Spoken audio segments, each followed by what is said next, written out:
Vendo? Estamos sim. Beleza. Então, peraí, deixa eu só diminuir aqui isso aqui, para não ocupar muito espaço aqui, beleza. Então, boa tarde a todos. Que Jesus esteja nesse momento, nos inspirando, nos intuindo e pacificando nossos corações para o nosso estudo da tarde de hoje. O nosso tema hoje é o seguinte: desigualdade social e espiritismo. Onde está a responsabilidade coletiva? Então, eu coloquei um cenário bem típico, né, da nossa, de cidades grandes em geral, que é esses edifícios maravilhosos de um lado, e do outro lado, uma comunidade paupérrima, né? Então, é uma paisagem que aqui, pelo menos quem vive aqui no Rio de Janeiro, já está acostumado a ver, né? Então vamos em frente. Começando pelas definições. Igualdade. Eu estou falando de igualdade social, mas o que é igualdade? É a qualidade daquilo que é igual ou que não apresenta diferenças, identidade. Conformidade de uma coisa com outra em natureza, forma, proporção, valor, qualidade, quantidade. Nivelamento ou uniformidade de uma superfície. Identidade de condições entre os membros da mesma sociedade. Nesse caso desse item 5 é mais relacionado à parte de sociologia, um conceito mais sociológico, né? E a qualidade de estar, a qualidade que consiste em estar em conformidade com o que é justo e correto, equidade e justiça.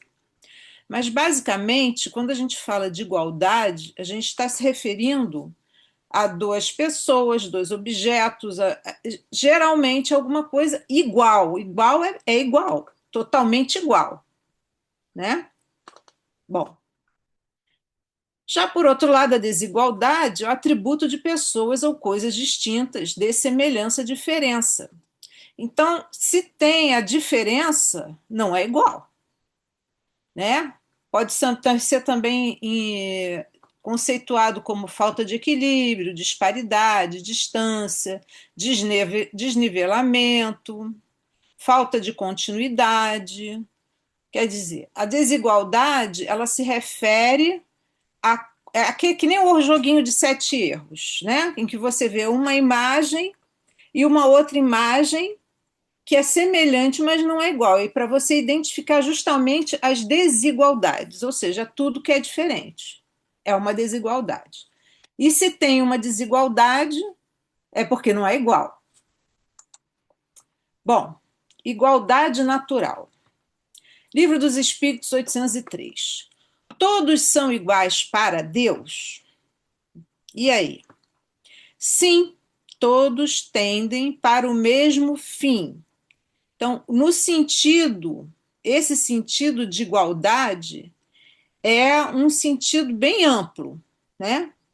É como Deus vê, né? Como Deus trata todos. Então, todos tendem para o mesmo fim, o mesmo objetivo. E Deus fez suas leis para todos. Então, as leis de Deus são iguais para todos. Dizeis frequentemente o sol, luz para todos, e anunciais assim uma verdade maior e mais geral do que pensais. Realmente, quando a gente vê o sol brilhando, ele não está brilhando só para mim, embora às vezes aqui no Rio de Janeiro tenha, no verão principalmente, a gente tem a sensação de que cada um tem o seu próprio sol, de tão quente que é. Mas não é, é só um mesmo, e não importa a diferença de cada um, ele vai brilhar para todos nós. Todos os homens estão submetidos às mesmas leis da natureza. Não tem nenhuma diferença entre as leis, lei da liberdade, lei da conservação, lei da vida. Todas essas leis são as mesmas para todos. E Deus não deu a nenhum a superioridade natural, nem pelo nascimento, nem pela morte. Aí a gente para e pensa assim, mas quando a gente compara essa realidade com o que a gente tem hoje, a gente vê que tem pessoas que se sentem superiores e não são, e outras que são superiores e não se sentem, né? Então existe essa diferença. Então, se não foi Deus que concedeu, alguém concedeu, né? Aconteceu de alguma maneira. O fato é que, analisando, a gente vê que nem todo mundo está na mesma posição social, econômica, né? Na mesma posição em termos de poder. Então, tem uma diferença. Bom, igualdade social. Igualdade social significa que todos os indivíduos têm direito a condições semelhantes de vida, independentemente de sua origem, cor, gênero ou classe social. E aí tem uma palavra interessante que se chama semelhante. Semelhante não é igual. Semelhante significa no mesmo nível, mas não exatamente igual. Isso é semelhante, né? Ela envolve o acesso igualitário à educação, saúde, trabalho, moradia e participação política. Então, a igualdade social é isso, é quando a gente tem um acesso igual a todos esses atributos que a gente precisa, educação, saúde, trabalho, vida, moradia, né? E não importando quem eu seja, como eu seja, qual seja a minha vida, eu tenho acesso a tudo isso. O que a gente sabe que ainda não é 100% verdade aqui, mas é o que teria que ser para ter igualdade social. E a igualdade não significa que todos são iguais, isso a gente já tinha deduzido, mas que todos devem ter as mesmas oportunidades para desenvolver o seu potencial. Então, quando a gente analisa essa figura ao lado, ela tem várias pessoas diferentes, em situações diferentes, de idades diferentes, com limitações diferentes, enfim. E elas equilibram a balança, ou seja, isso é uma figura que representa que, apesar das diferenças, eu posso ter as mesmas oportunidades, ou seja, eu tenho que ter, eu deveria ter se eu tiver a igualdade social. Muito bem. E aí vem a desigualdade das aptidões, que é uma coisa que a gente vê, né? Tem gente que é melhor em fazer uma coisa do que outra. Eu, por exemplo, sou péssima em cozinhar, péssima. Não é porque eu não cozinho bem, é porque eu não gosto de fazer isso. Então, eu relaxo. Mas no Livro dos Espíritos, na pergunta 804, Kardec trata justamente disso. Por que Deus não deu as mesmas habilidades a todos? Já que ele não fez todo mundo igual, ele podia ter dado já o pontapé inicial ser todo mundo com a mesma habilidade, né? Aí os espíritos respondem: Deus criou todos os espíritos iguais, mas não no mesmo momento. Então, a gente não largou, não deu a largada na mesma hora, né? Por quê? Porque enquanto eu estou falando aqui com vocês, Deus continua criando espíritos. E eu tenho alguns anos de experiência, de luta e de aprendizado na frente desses espíritos que ele acabou de criar nesse minuto agora. Esses que ele está criando nesse momento são igualmente ignorantes. Estão zerados. Eu já não posso dizer isso, mas eles estão zerados.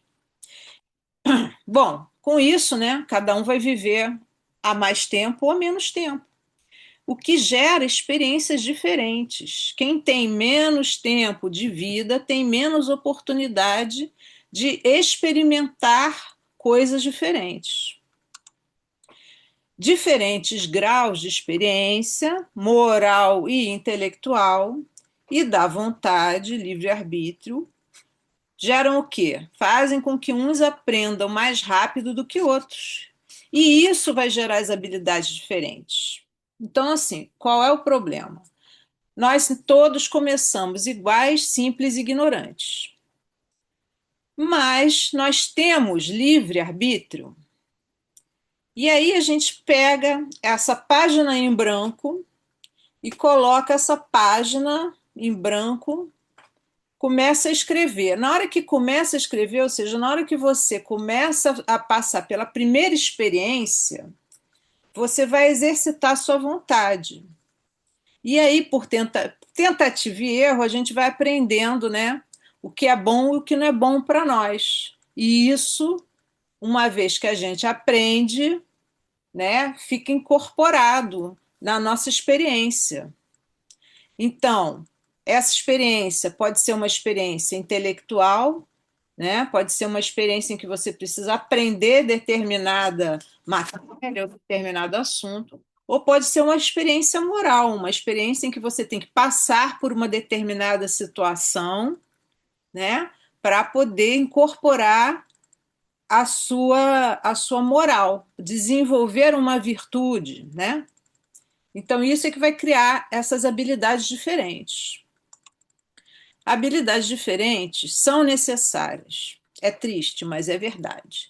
Não pode ter todo mundo todas as habilidades iguais. Por quê?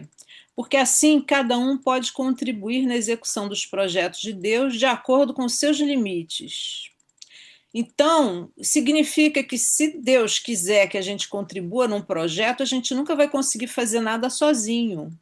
A gente precisa se juntar aos nossos irmãos que têm outras habilidades para poder executar um determinado projeto. O que um não fizer, o outro vai fazer, né? Porque não é possível numa humanidade tão grande, né, que ninguém consiga fazer uma coisa, né? Então, dessa forma, todos são úteis. E isso desenvolve o sentimento de solidariedade. O que é a solidariedade? É justamente ajudar, né? Contribuir ou resolver uma dificuldade que alguém não está conseguindo resolver. Né? Então, é um sentimento que nos une. Unidos venceremos. Essa é a ideia. Na 805, olha só a questão. Então, quando o espírito vai para um mundo inferior, então vamos lá. Nós estamos vivendo um momento de transição planetária, certo? Então, o que se diz desse momento? Ah, o planeta Terra vai se transformar, quer dizer, vai mudar de nível, vai ser um mundo melhor ou mais superior ao que ele é, o que ele era, né? Ou seja, ele sai de um mundo de provas e expiações, que é um mundo em que a humanidade ainda tem muitas falhas, muitos defeitos, e vai para um pouco melhor, que é o de regeneração.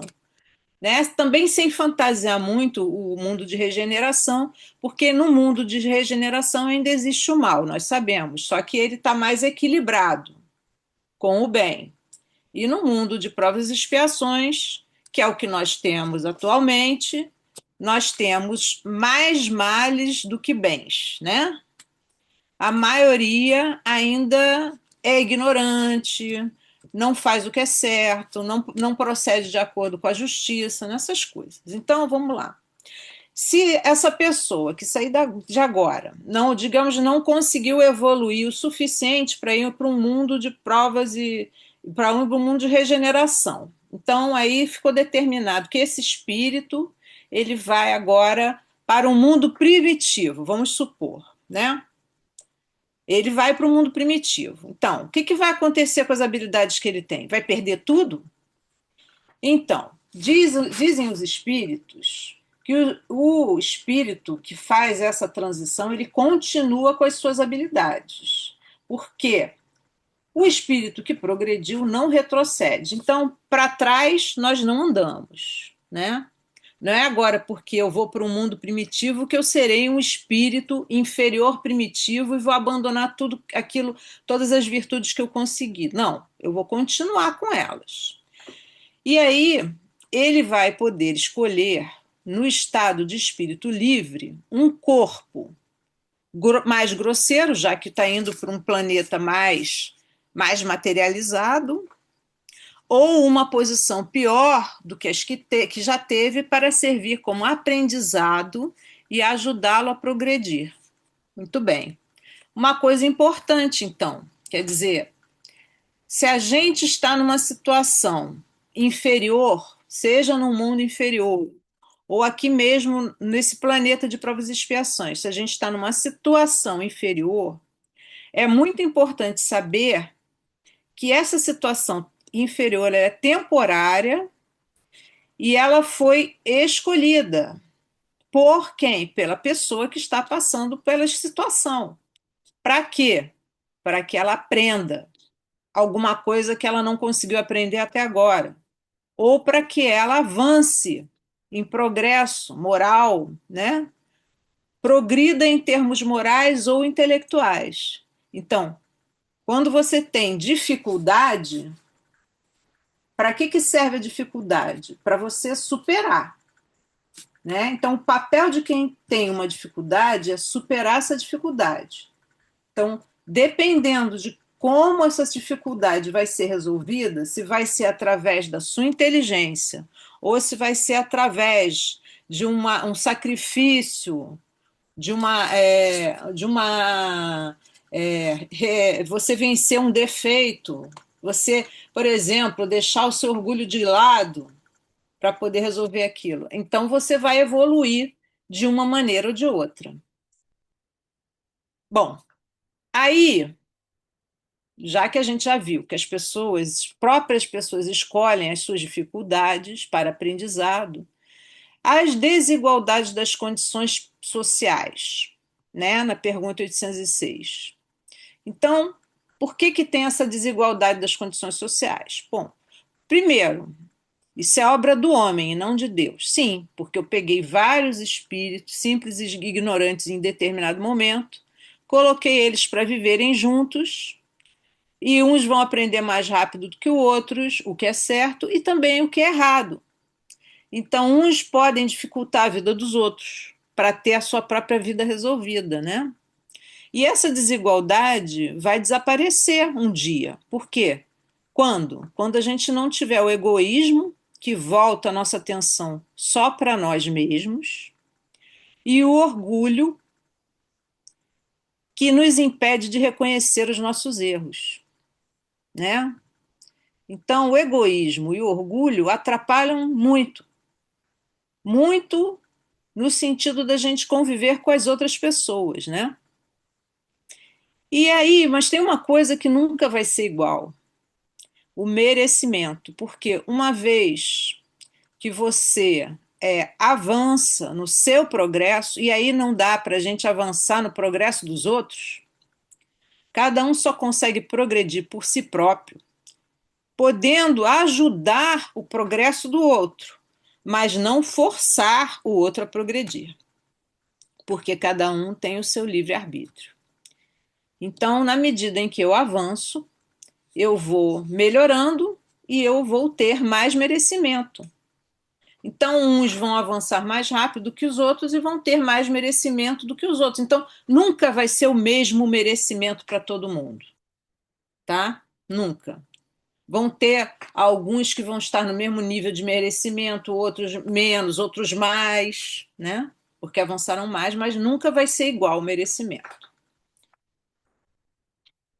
Só o espírito é que é mais ou menos puro. E isso não depende da posição social dele. Isso é muito importante a gente saber, né? A nossa posição social, ela é totalmente temporária. Vale só durante essa etapa da nossa evolução. Ela não vai valer, por exemplo, para a minha próxima vida, nem para depois que eu desencarnar, sair daqui, dessa encarnação material, nem depois que eu voltar a reencarnar, porque aí provavelmente essa minha posição social vai poder ser outra. Eu posso trocar de posição social, né? Então eu posso escolher ou Agora uma coisa interessante. Eu posso escolher, e aí eu tenho mais opções ou menos opções, dependendo das minhas ações anteriores, né? Então você pode escolher, tudo bem, mas só que você pode ter mais opções ou menos opções, tá? Tudo bem. Mas eu posso ter mais opções da mesma situação. Por quê? Porque eu preciso aprender naquele momento aquela lição. Então, infelizmente, eu vou ter que escolher vários. Por exemplo, eu vou precisar reencarnar para aprender a ser humilde. Daí eu, pensando bem, me conhecendo, porque cada um se conhece, né? Eu vou pedir uma oportunidade de ser humilde. Aí, muito bem, aí me dão cinco opções, né? Você vai ser pobre em determinado país, você vai ser pobre em outro país, você vai ser pobre em determinado lugar, com determinada dificuldade. Ah, mas aqui você vai ser pobre em outro lugar. Aí eu pergunto, mas eu tenho que ser pobre? Aí, né, quem está ajudando a escolher, quem deu as opções, vai olhar para mim e falar: olha, então, você quer resolver o quê, não é? O que que você não conseguiu resolver? Ah, eu não consegui ser humilde, eu sou muito orgulhosa. Bom, é mais fácil, né, se você for pobre, né? Por quê? Porque a sua posição social e econômica vai fazer você ficar dependendo dos outros. E aí você vai ser obrigada a pedir ajuda, de alguma maneira, né? Ou pedir uma oportunidade. Então você vai ter que vencer o seu orgulho para isso. Você vai saber na carne que você precisa dos outros, né? Então fica mais fácil. Então é mais ou menos isso, né? Por isso a gente tem essas desigualdades. Bom, na pergunta 808 e 809, Kardec aborda a desigualdade das riquezas. Bom, as origens dessa desigualdade estão nas habilidades que uns têm de conseguir meios de adquirir mais bens do que outros, né? Ou dos problemas de corrupção e roubo que alguns têm, né? Então, alguns conseguiram a desenvolver a habilidade de ganhar, né? De conseguir se desenvolver no lado material. Mas outros têm que apelar para a corrupção e pelo roubo, que são dois defeitos, né? Que depois vão ter que vencer, né? De alguma maneira. Então, assim, por que é que o rico ou o pobre desenvolve uma riqueza? Porque a gente tem vários casos. Tem casos de pessoas que conseguiram partir de uma situação precária e desenvolver uma riqueza, né? Por quê? Ah, porque ele tinha determinada habilidade que ninguém tem. Ou, ah, não, ele era mais inteligente para, por exemplo, mexer no mercado de ações, por exemplo, né? E isso é uma habilidade. Tem gente que tem facilidade para lidar com finanças, matemática, né? E tem as oportunidades. E também tem que ter habilidade de aproveitar oportunidade, que nem todo mundo tem. Já outros não têm essas habilidades, então eles vão fazer o quê? Ah, se eu não vou por bem, eu vou pelo mal, vou pela corrupção. Eu posso não ter habilidade de fazer a minha riqueza, então eu vou e eu pego a riqueza dos outros, eu posso roubar também, posso prejudicar o outro. É uma escolha, gente, é uma escolha. Triste, sim, porque esse tipo de escolha de corrupção e roubo depois vai me gerar uma necessidade de desenvolver a habilidade correspondente. Então, tem isso preço. E a riqueza herdada? Bom, quanto à riqueza herdada, os espíritos dizem que é importante qual a origem dessa riqueza. Então vamos lá. Qual é a origem dessa riqueza? Ah, eu herdei bens do meu avô. Vamos lá, supondo, né? Esses bens foram herdados em função do trabalho dele. Ele tinha habilidade de construir, fortuna ou de ser mais empreendedor. Daí ele fez um negócio, chegou aqui, começou um pequeno negócio e ele tinha muito jeito para isso. O negócio cresceu e aí ele, com o trabalho dele, desenvolveu. Aí um dia o que ele fez, né? O empréstimo que ele tomou de Deus, ele teve que devolver, porque a habilidade dele foi com ele, mas os bens materiais ficaram aqui e passaram para essa geração. Então, primeiro, quem vai herdar isso já sabe, né? Se escolheu estar nessa posição de herdar, já sabe que vai ter que resolver um problema de uma herança herdada, uma riqueza herdada, né? Se a riqueza ela foi herdada pelo trabalho, ótimo. Ele não tem nada de nada devendo, né? É uma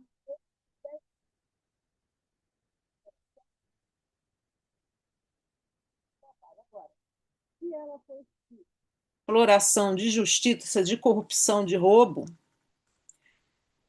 Provavelmente um disso vai ser descoberto, né? E a pessoa que herda muitas vezes sabe que está herdando uma herança, né, que não foi conseguida de uma maneira honesta. Então, o que que ele tem que fazer? Cuidado, porque quando você herda, embora você não seja responsável pelo mal, se o mal continuar, você vai ser responsável pela continuidade dele. E Deus julga esse problema através da nossa própria consciência.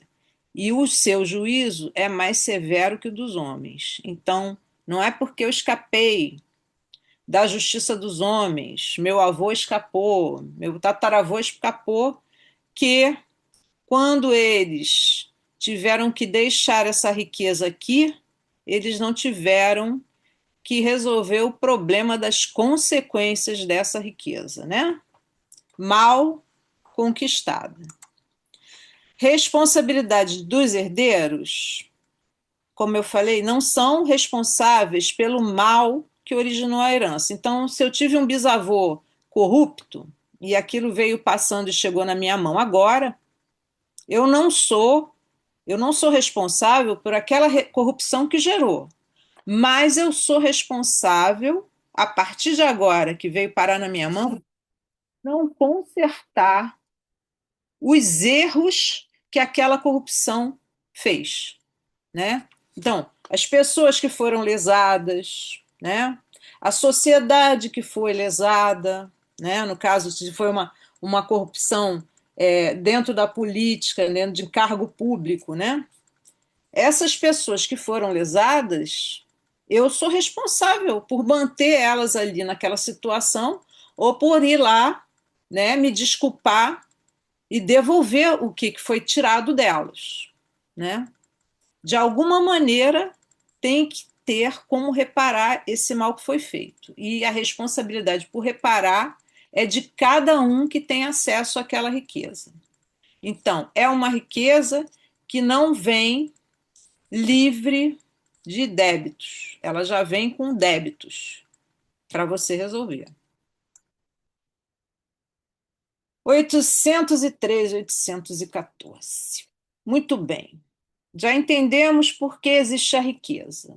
E a miséria, hein?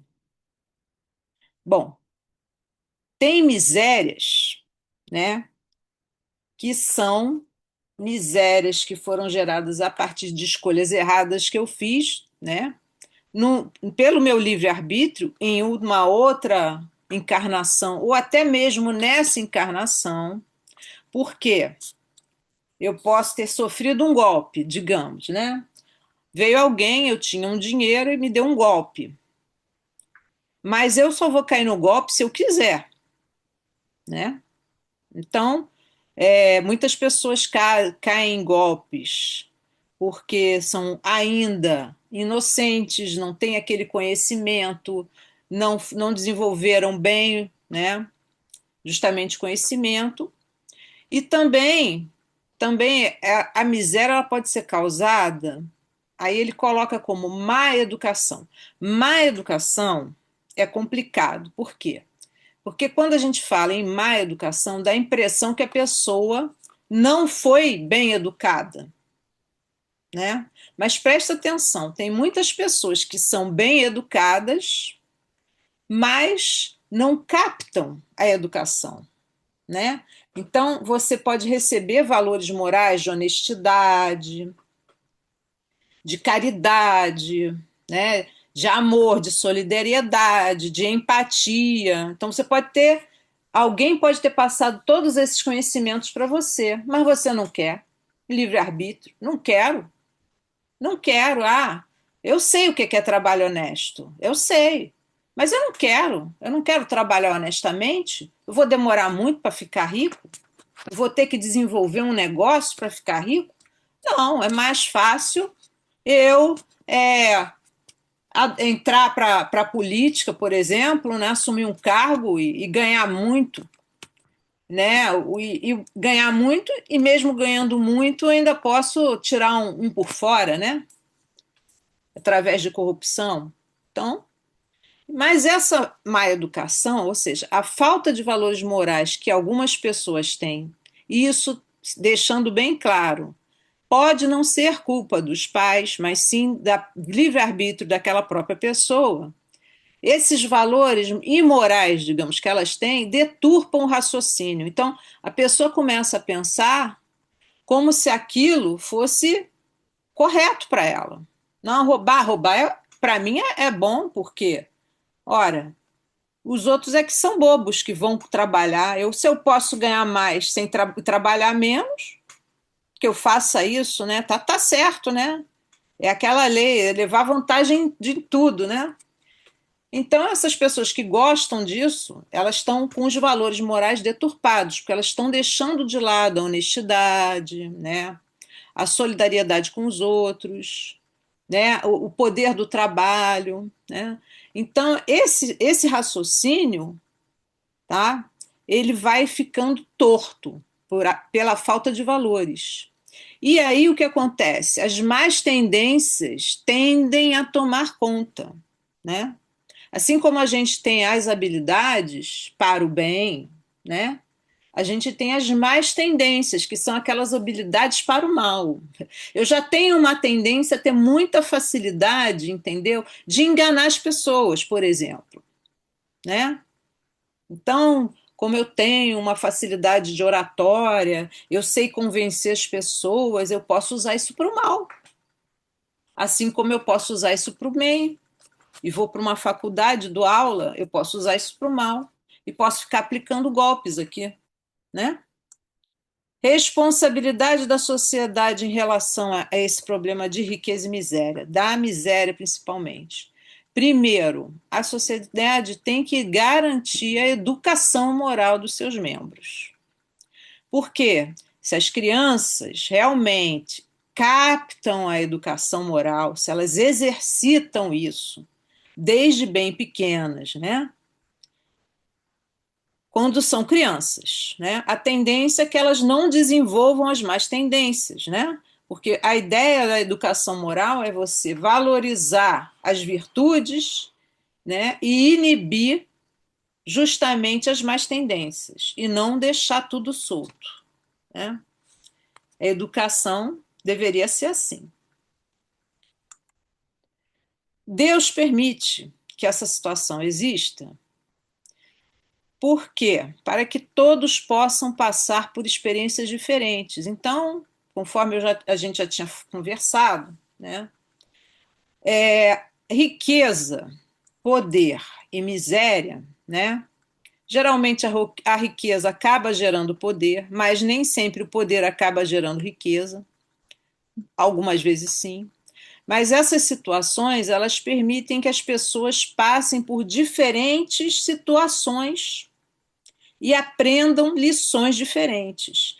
Então, a lição que o rico aprende é totalmente diferente da lição que aquela pessoa que nasceu pobre, sem nada, miserável, vamos dizer, sem nada mesmo, porque o pobre ainda tem ainda que pouco, mas existem miseráveis que já nascem até sem ter onde morar. é uma lição totalmente diferente, né? E essas lições elas têm que se complementar até que as pessoas consigam desenvolver as suas virtudes. Então, quais as virtudes que eu preciso desenvolver? Força de vontade, por exemplo. Eu preciso, muitas vezes, de muita força de vontade para deixar determinado tipo de vida que eu levo, né? Desenvolver a humildade, desenvolver a generosidade, a paciência, a persistência, a empatia. Isso são algumas das virtudes que são desenvolvidas justamente com essa alternância entre rico numa situação ou na outra, e às vezes na mesma encarnação. Então você não precisa mudar de encarnação para jogar com essas posições de riqueza e poder e pobreza e miséria. Às vezes na mesma encarnação acontece isso. E a gente também não pode deixar de lado justamente essa história do livre-arbítrio, quando a gente escolhe essa posição. Então, algumas posições eu vou mudando nessa existência por más escolhas, por falta de valores morais, mas isso também vale para os restos, para as outras encarnações. As pessoas já nascem em virtude de uma má escolha numa outra encarnação anterior. Nós hoje somos fruto das nossas escolhas e também daquilo que fizemos com elas, né? Porque é muito fácil eu escolher determinada opção. Agora, quando eu estou nela, é que é o problema. Como é que eu vou agir estando naquela posição, né? É uma coisa para se pensar. Bom, 815. Kardec pergunta, né? Qual é a prova mais difícil? A riqueza ou a miséria? Aí cada um vai parar e pensar, né? Porque quando a gente pergunta uma coisa dessas, a gente pensa assim: bom, para mim, do jeito que eu sou atualmente, o mais difícil seria, por exemplo, a pobreza, digamos. Ah, por quê? Ah, porque eu sei que eu sou uma pessoa preguiçosa, que eu não gosto de fazer nada, né? Não gosto de trabalhar. Então, se eu nascesse muito, muito pobre, eu ia ter que trabalhar de 3 da manhã até as 3 da manhã do dia seguinte. 24 horas e mesmo assim talvez não desse. Ia ser muito difícil para mim. E olha, quando a gente pensa nisso, sabe o que que é? É porque é justamente daquilo que a gente está precisando. É porque a gente tem dificuldades naquela área que tem que desenvolver. Então pensem bem. Se você acha que a riqueza é mais difícil, o que que a riqueza está te consertando de situações que você tem hoje, entendeu? Que você precisa desenvolver. Então, o melhor seria que a gente, em vez de ter que passar por isso, a gente desenvolvesse essas virtudes sem precisar passar por prova nenhuma, né? Por quê? Porque ambas as duas, riqueza e miséria, são muito difíceis. Na miséria, a gente tem o problema das queixas, que a gente fica dizendo, ah, porque Deus me fez pobre. Ai, que destino terrível nascer pobre, não tenho o que comer, não tenho todas essas dificuldades. Por que que eu tenho que passar por tudo isso enquanto lá do outro lado, né, no asfalto, o pessoal vai de carro para a escola, tem não sei quantos empregados, tem e eu aqui. E por outro lado, o rico, né, a riqueza estimula todos os excessos. Então é muito mais fácil, né? Aquele que tem acesso à riqueza cair numa situação, por exemplo, de vício, né? Numa situação de monotonia, que pode levar a uma depressão, né? Você cair numa situação de orgulho, achar que você é melhor do que o resto da humanidade, porque afinal de contas, o dinheiro não traz felicidade, né? Ele manda buscar, e como você tem muito, você tem que ser muito feliz, né? Pois é, nem sempre é assim. Falando em felicidade, na 812, Kardec questiona a situação da desigualdade do bem-estar. Agora é outra coisa. Bem-estar. Bem-estar é eu estar satisfeito aonde eu estou. Porque analisando, né, a pobreza e miséria em relação ao bem-estar, a gente imagina que o bem-estar também vai ser desigual. O rico, teoricamente, teria que estar muito mais satisfeito do que aquele que está tendo que lutar contra a miséria. Será que é assim? Bom, o bem-estar é relativo. Então, cada pessoa define o seu bem-estar. E todos poderiam ter. Como? Se houvesse a solidariedade, o entendimento mútuo, né? Se todos se entendessem bem, todos estariam se sentindo bem.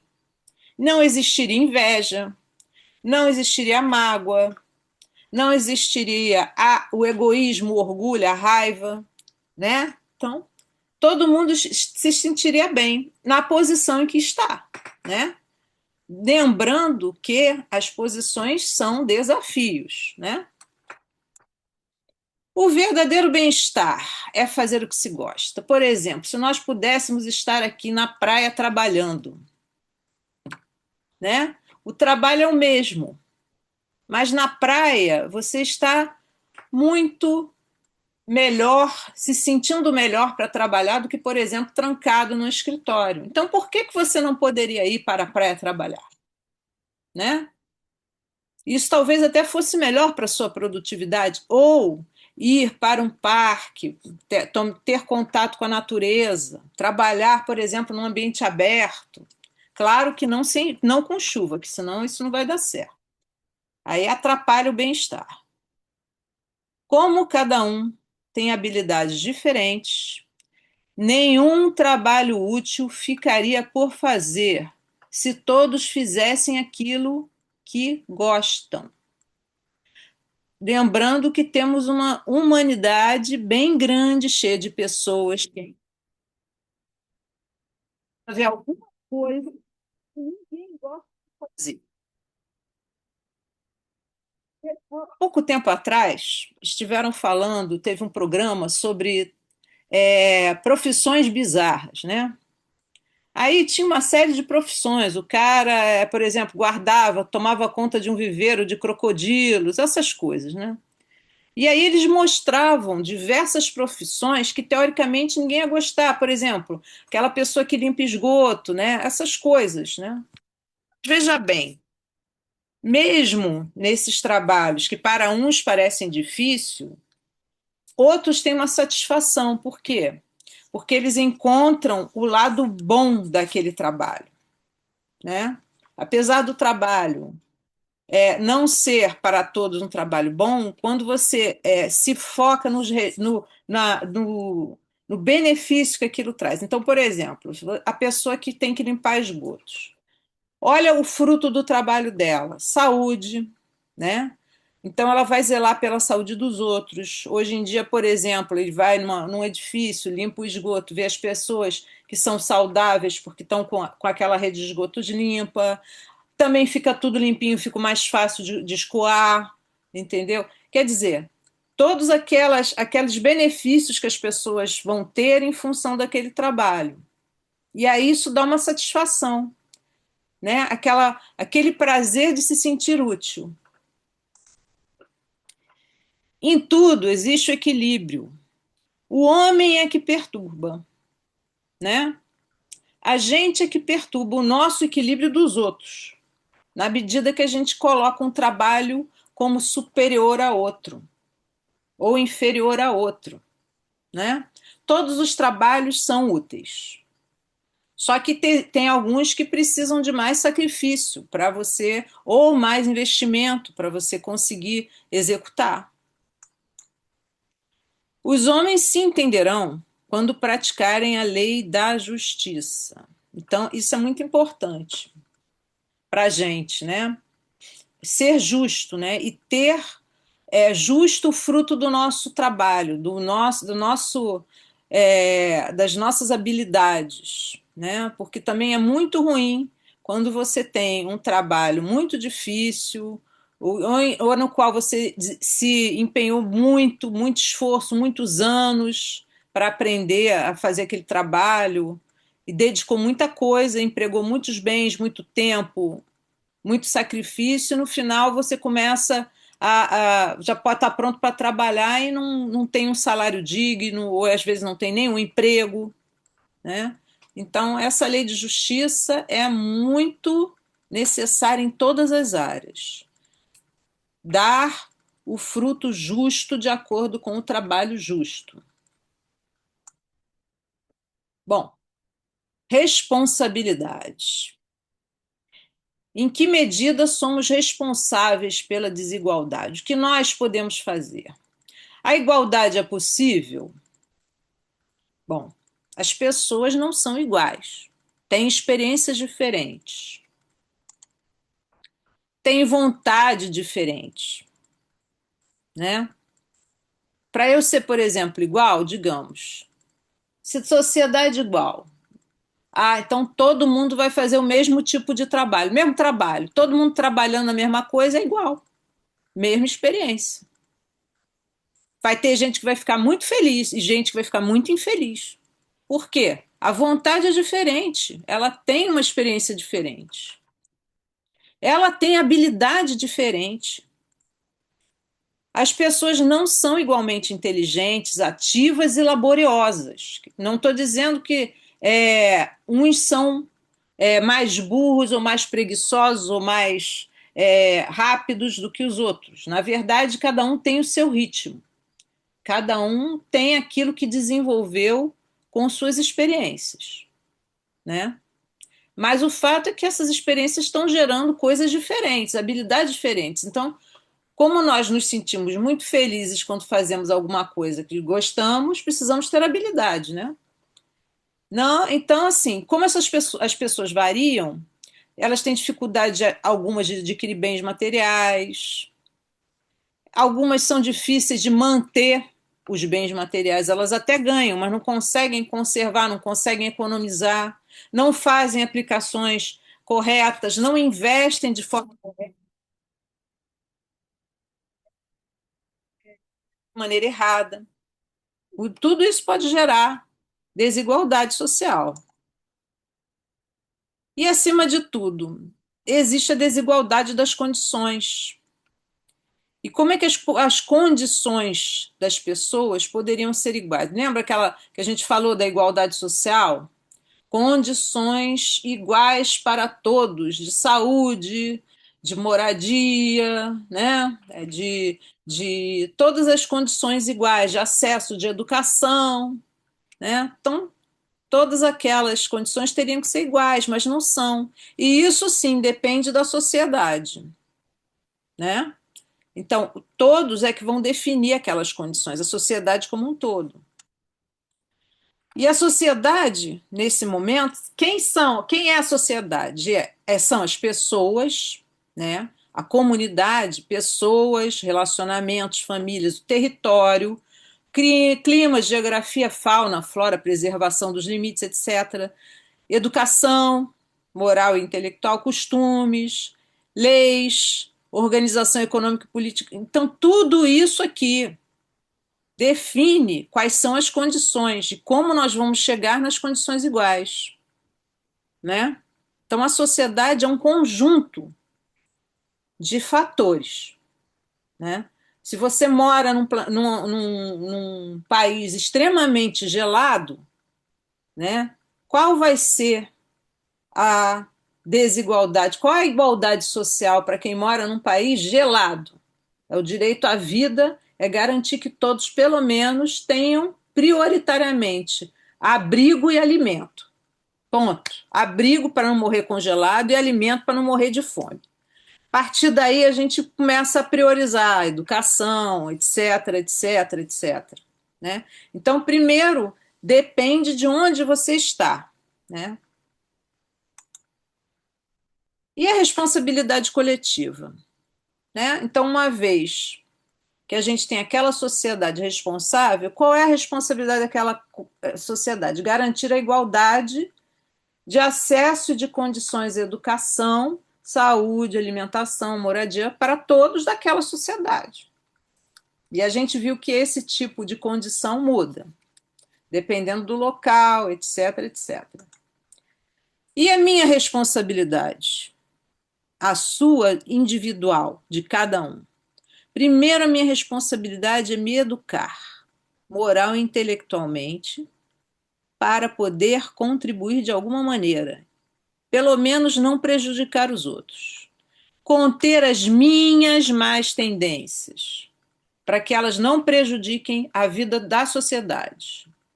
Desenvolver virtudes, para poder contribuir e fazer parte da responsabilidade coletiva. Isso quer dizer que a responsabilidade coletiva também é minha. Não é porque é coletiva que eu não tenho responsabilidade nisso. Então, eu sou responsável por melhorar o meio ambiente, pelas condições de saúde, de limpeza, sanitárias, condições de trabalho. Eu também sou responsável, fazendo a minha parte. Lembrando que fora da caridade não há salvação. Ninguém vai se salvar fora da caridade. Agora, nós temos o Evangelho, que vai, no capítulo 16, ele vai falar das passagens em que Jesus tratou desses assuntos. Então, são várias. Tem várias. Tem aquele episódio em que ele fala do rapaz que conversa com ele, que pergunta o que ele precisa fazer, que é a salvação dos ricos. Conta essa história. E o rapaz vai, procura Jesus e pergunta o que ele deve fazer para adquirir a vida eterna. Jesus diz para ele que ele devia seguir os mandamentos. Aí ele responde que já fazia isso tudo.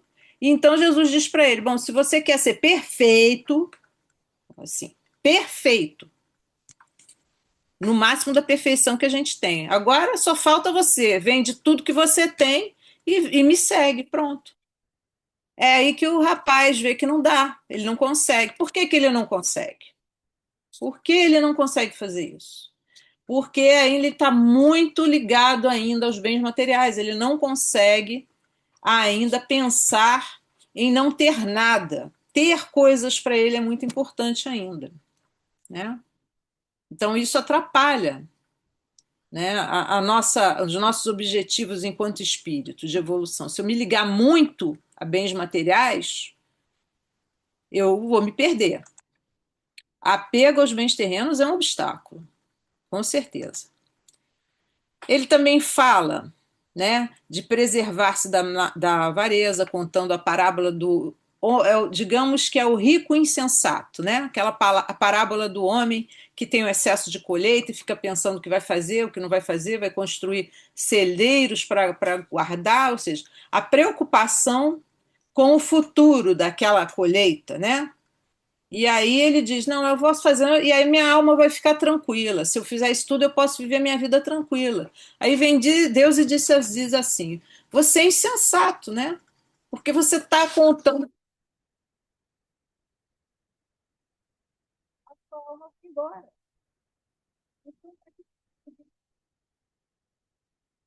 Né? Então, se preocupar demais, não tendo começar a se preocupar demais, também é ruim, porque os tesouros acumulados na terra não representam riqueza diante de Deus. Então, eu posso ser muito rico na terra, chegar lá e ser muito pobre de virtude. Também tem o episódio de Zaqueu, que a gente não pode servir a Deus. E a mamão e Zaqueu era aquele rico, o chefe dos publicanos. E aí ele conhece Jesus através de uma passagem que Jesus passa perto da casa dele, ele vai para uma árvore para ver, aí Jesus vê e vira para ele: desce aí dessa árvore, Zaqueu, porque eu vou hoje jantar na sua casa. Ele desce todo feliz, mas as pessoas que estavam ali embaixo, junto com Jesus, começam a criticar e dizer que Jesus vai jantar na casa dessa pessoa, desse publicano, essa pessoa que é um pária da sociedade, essa pessoa horrorosa, ruim. E aí, Zaqueu, vendo aquela situação, ele Jesus não fala nada. Zaqueu é que diz: olha, eu vou fazer o seguinte, eu vou doar metade dos meus bens aos pobres e vou indenizar a qualquer pessoa que eu tenha causado dano. E aí Jesus mostra, né, que isso é uma coisa, uma maneira boa de você utilizar a sua riqueza, né? Então, ele indica como o rico deve utilizar bem a sua riqueza para ser salvo, né, para ter a salvação, ou seja, para nós termos a evolução, o acesso a uma condição espiritual melhor. E aí também conta da palavra do parábola do mal rico, né? Do Lázaro, do rico e do Lázaro, né? E que no final, vou ser rápida porque já está passando a hora. Abraão diz que se as pessoas que estão aqui encarnadas não ouvem a Moisés, o que ele quer dizer com isso? Se nós não consideramos, né, os ensinamentos, os mandamentos, né, a lei divina, nem a lei divina, nem a lei divina, nem aqueles que estão falando sobre ela, a gente não acredita, nem que alguém morto apareça na nossa frente falando, e olha que os livros dos espíritos são eles, são aqueles que já passaram por lá, estão me contando, nem que essa pessoa apareça materializada e fala, a pessoa não vai acreditar, né? Então, aquele que não quer acreditar, não vai acreditar. São os olhos fechados que não querem abrir. Bom, e no final, né, Jesus fala diretamente sobre isso, né, aos apóstolos. Ninguém pode servir a dois senhores, porque ou odiará a um e amará o outro, ou se prenderá a um e desprezará o outro. Não podeis servir simultaneamente a Deus e a Mamon.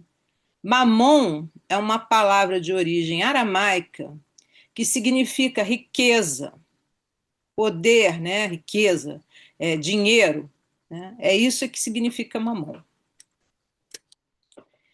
Outra vez ele adverte: tende o cuidado de preservar-vos de toda a avareza. Detalhe: avareza é bem diferente da vontade de progredir, né? Avareza é aquilo que a gente quer acumular, acumular, acumular, acumular.